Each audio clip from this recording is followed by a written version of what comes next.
Hey guys, Praveen here, and today I want to talk about which alert colors to use in your app. I typically use just the white alert as you see in here.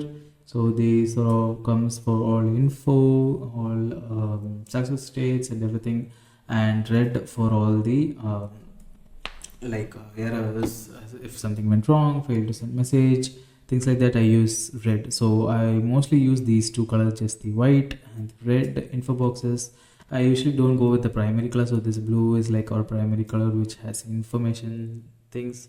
I have replaced that with this white, just white info box, which will be closable sometimes, but yeah, this is better and it doesn't make the UI look more clunky.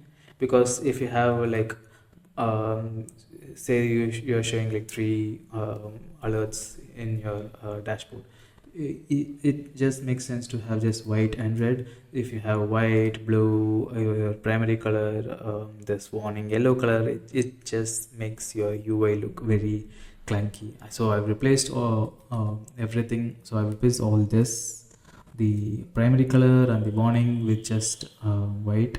So users can still see them, and if it's really important, show it as red. Otherwise, just show it as white. So that makes your UI look much more cleaner, and this gray text will go with your app's gray text color. So it just feels as part of your app rather than sticking out. If you want something to stick out, go with red. That makes sense. If you want, just use the red that you used in the application. And yeah, that's it. Just try to be mindful of how many alerts you have and how many colors they are.